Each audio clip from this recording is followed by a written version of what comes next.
Assalamualaikum warahmatullahi wabarakatuh. Alhamdulillahirabbil alamin. Wassalatu wassalamu ala asrofil anbiya'i wal mursalin wa ala alihi wa sahbihi ajmain. Asyhadu an la ilaha illallah wa asyhadu anna Muhammadar Rasulullah. Allahumma sholli ala sayyidina Muhammad wa ala ali sayyidina Muhammad. Rabbi sahri sodri wa yassir li amri wahlul 'uqdatam min lisani yafqahu qauli. Amin. Alhamdulillahirabbil alamin. Puji syukur kehadirat Allah Subhanahu wa taala yang pada kesempatan ini masih diberikan nikmat iman, nikmat Islam, nikmat sehat walafiat, dan nikmat kesempatan sehingga bisa bertemu kembali dalam Life Coach Academy dan penyampaian materi. Salawat dan salam marilah sama-sama kita aturkan pada junjungan Nabi kita Muhammad Sallallahu Alaihi Wasallam. Teman-teman yang berbahagia, pada kesempatan ini izinkan saya untuk sharing tentang menarik keberuntungan dengan fokus memperbaiki diri dan berlatih sajadah. Apa yang membuat materi ini penting? Ya, ketika kita memperbaiki diri, ada upaya perubahan yang terjadi dan diawali dengan mengubah mindset kita dan heart set kita yang dinyatakan dalam itu bagian dari level perubahan di identitas diri yang merupakan fondasi dasar untuk melakukan sesuatu. Teman-teman yang berbahagia, kekuatan fokus dengan penuh kesadaran dan kesyukuran itu menjadi kekuatan untuk merubah diri dan berdampak untuk menarik keberuntungan dan kebaikan dalam hidup. Karena ketika kita fokus memperbaiki diri, akan muncul tuh perilaku, tindakan, dan aktivitas kecil yang bisa dilatih terus-menerus menjadi kebiasaan dan akan menimbulkan dampak yang luar biasa pada diri kita. Nah, adanya kekuatan penting yaitu adanya kesadaran, ketenangan dalam jeda dan mengumpulkan energi, dan pada akhirnya bisa memilih menjadikan keberuntungan akan datang dalam hidup kita. Kenapa identitas menjadi penting dalam menjadikan fondasi untuk memperbaiki diri dan menarik keberuntungan, teman-teman? Yang pertama, karena identitas yang baik itu akan memunculkan mindset pikiran positif yang berpengaruh pada positive feeling atau perasaan positif dalam merespon setiap kejadian. Yang kedua, dalam perasaan positif akan membuka rezeki, membuka peluang, memunculkan ide gagasan, memudahkan urusan, dan menarik keberuntungan. Yang ketiga, identitas kita itu berasal dari mindset dan heart set, pikiran dan perasaan. Dan yang keempat, ketika kita memiliki mindset yang baik, maka kita mudah itu untuk merespon lingkungan sehingga menjadi lebih siap dan sadar menghadapi perubahan.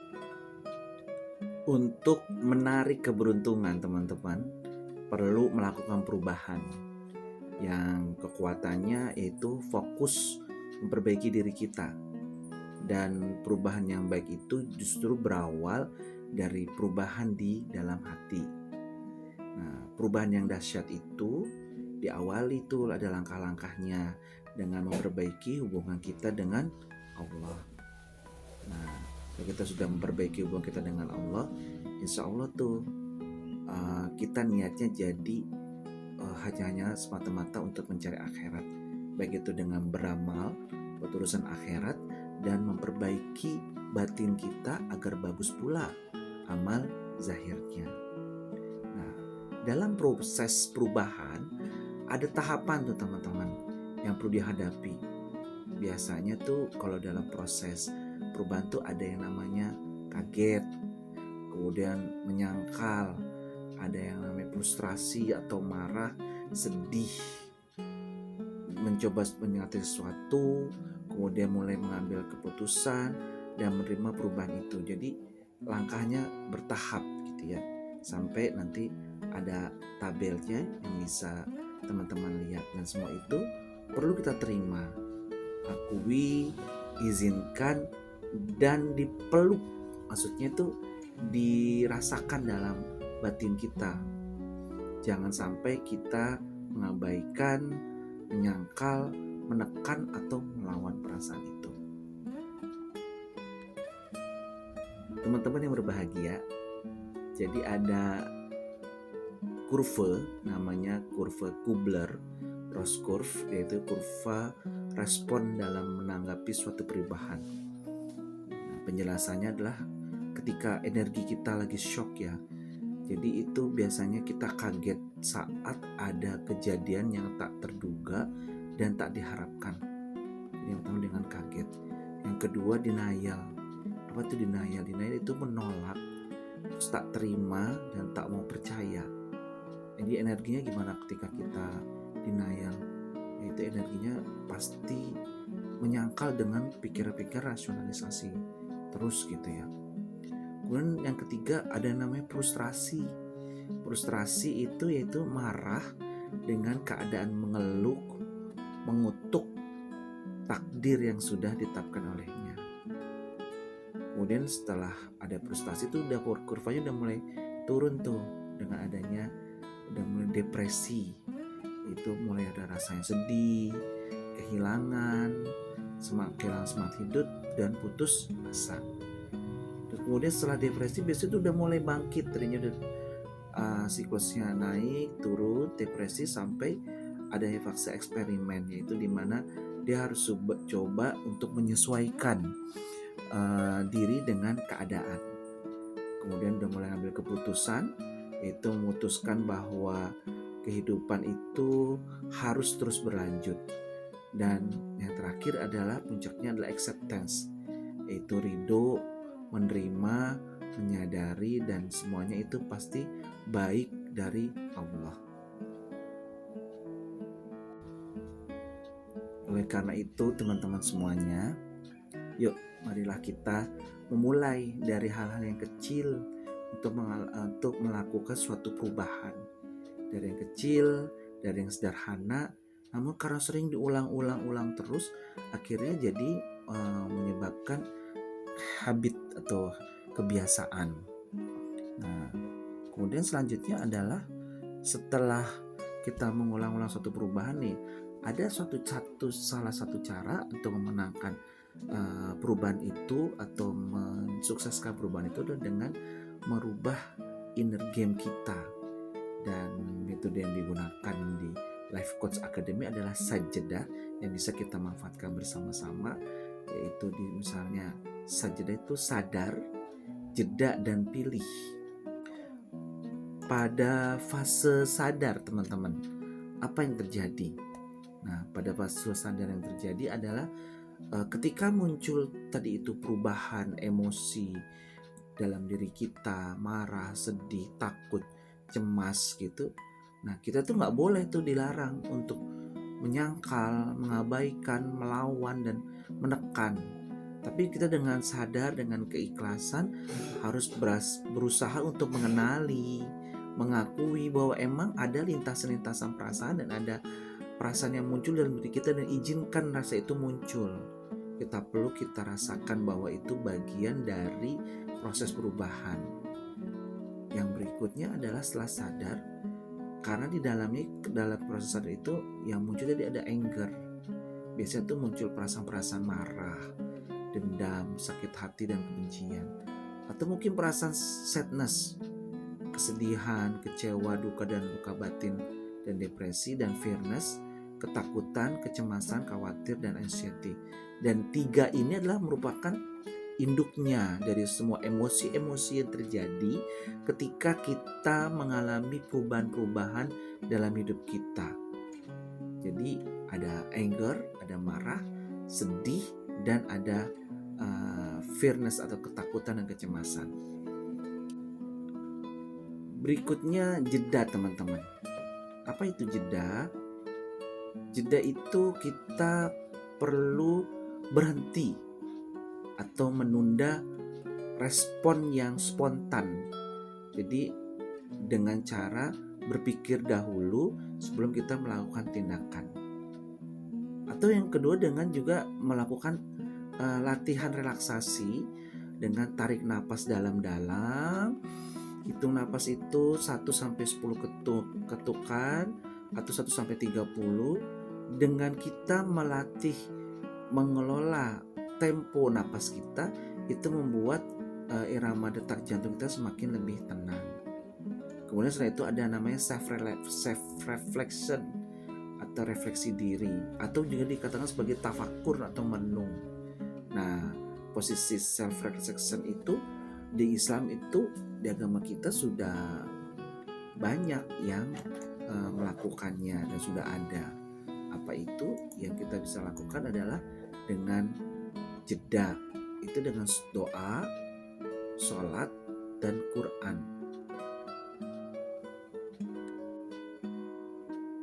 Pada jeda doa itu benar-benar kita kan masuk ke dalam inner game kita, dalam pikiran dan perasaan kita. Kita mohon, kita meminta, kita mengeluh, dan kita mengadu. Kita juga bisa memuji-muji Allah sebagai bagian dari syukur kita. Jadi kita mengingat kembali apa yang sudah Allah titipkan pada kita untuk kita syukuri, dan itu masuk ke doa. Kemudian sholat adalah suatu metode melakukan relaksasi dalam bentuk gerakan. Nah, dengan gerakan sholat itu kan kumpulan dari doa-doa juga, dengan ucapan basmalah dari niat sampai salam. Kemudian ada basmalah, ada surat-surat pendek, ada surat panjang, dan itu bisa dimanfaatkan untuk menjeda atau melakukan relaksasi.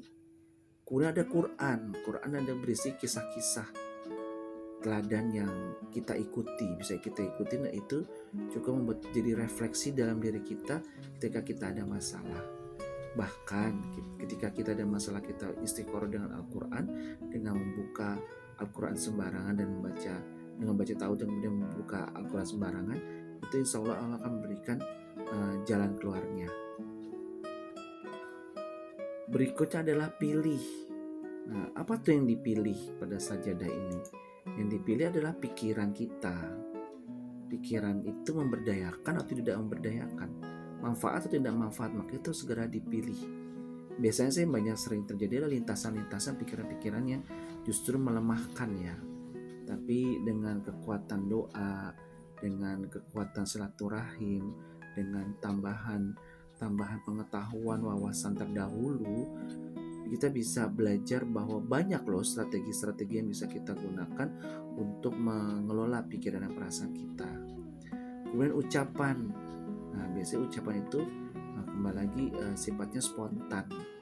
Ketika kita di hadapan suatu masalah yang cukup membawa beban hati kita, ucapan-ucapan itu kadang-kadang keluar spontan dan itu tidak baik gitu.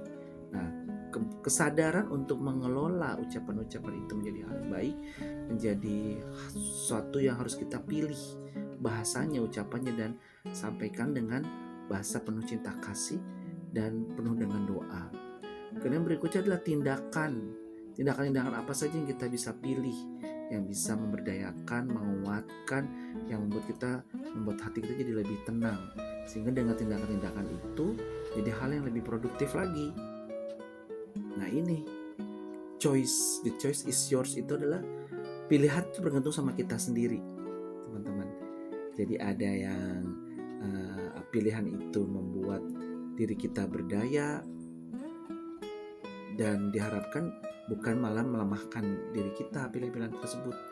Jadi kan pilihan itu ada berbagai macam, ada yang baik atau ada yang tidak baik. Nah, udah ada namanya yang baik itu mentransformasi luka menjadi energi yang lebih positif. Nah, sedangkan kalau negatif, justru memelihara negatif adalah memelihara sakit hati. Ada energi pilihannya adalah melepaskan dan memaafkan dibanding harus mendendam dan membenci. Kemudian yang terakhir adalah menerima dan mencintai takdir dibanding kita harus mengutuk dan meratapi takdir. Nah, pilihan-pilihan yang baik inilah yang harus kita ulang-ulang, kita ingat-ingat dan langsung kita terapkan ketika kita berada dalam pilihan-pilihan yang sulit. Apakah keempat aspek ini menjadi salah satu kekuatan dari kita untuk memilih? Apakah dia membuat ketika kita memilih merasakan dia harus membuat diri berdaya, mentransformasi luka menjadi energi positif, melepas dan memaafkan dan menerima dan mencintai takdir. Nah, termasuk di dalamnya ada metode teman-teman semua, namanya Sedona Method. Dimana metode Sedona Method adalah suatu metode untuk mengelola self coaching atau coaching diri sendiri untuk melepaskan hal-hal yang sifatnya perasaan inner game yang negatif, baik itu emosi, sedih, takut, cemas, itu kita lepaskan dengan 3 pertanyaan teman-teman. Apa saja? Yang diantaranya 1, bolehkah? Yang kedua, maukah? Yang ketiga, kapan? Urayanya kalau bolehkah itu bolehkah? Ya, bolehkah beban-beban yang ada dalam pikiran kita, perasaan kita dilepaskan? Boleh enggak? Kalau boleh, bisa nggak dilepaskan? Mau nggak? Nah, tanyakan dalam diri kita, mau atau tidak. Kadang-kadang kita berat loh untuk melepaskan maunya itu. Nah, kemudian kapan? Nah, kapan belum dieksekusi lagi, bahwa kita harus berani ngambil keputusan untuk bisa menyelesaikan masalah-masalah tersebut. Teman-teman semua, kalau kita sudah berlatih Sedona Method tersebut setiap saat, setiap kita ada masalah dan selalu menggunakan Sedona Method itu, insya Allah hati kita jadi lebih lapang dan lega. Nah, kalau kita lapang dan lega, berarti pikiran kita, perasaan kita jadi lebih positif. Nah, efeknya apa? Ketika pikiran perasaan positif, kembali lagi kepada judul yang pertama, kita bisa menarik keberuntungan teman-teman. Karena alam semesta itu sifatnya positif, maka dia akan, kita sebagai magnetnya jadi menarik keberuntungan. Kemudian ada yang mengundang rezeki. Rezeki yang paling sederhana adalah rezeki sehat walafiat dan rezeki kebahagiaan. Kemudian ada membuka peluang, karena dengan adanya komunikasi, adanya ngobrol, karena positif vibe kita terasa ke orang lain, maka itu kita bisa diberikan peluang-peluang yang lain. Dan yang paling hebat lagi adalah kita bisa memudahkan urusan orang lain. Jadi ketika kita positive feeling, kita punya kemampuan untuk memilah-milah mana urusan-urusan yang telah sudah kita lakukan, dan bisa kita lihat tetangga kita termasuk yang urusannya susah atau mudah. Demikian teman-teman, sharing tentang menarik keberuntungan dengan fokus memperbaiki diri dan berlatih sajadah. Semoga ini bisa kita lakukan bersama-sama atau kita terapkan dalam kehidupan kita sehari-hari, bahwa ternyata menarik keberuntungan itu dengan cara memperbaiki kualitas diri kita. Dan sudah ada alatnya, dengan selalu berdialog dengan diri kita untuk bertanya pertanyaan-pertanyaan tadi itu, boleh, mau, kapan, supaya kita kembali lagi sadar bahwa eksistensi diri kita, siapa kita dan masalah kita itu memang sudah ditakdirkan oleh Allah Subhanahu wa taala. Kita harus bisa menerima dengan lapang dada, ikhlas, supaya hasilnya dari ujungnya itu adalah kebahagiaan dan ketenangan batin. Demikian yang bisa saya sampaikan, lebih kurangnya saya mohon maaf. Wabillahi taufiq wal hidayah. Wassalamualaikum warahmatullahi wabarakatuh.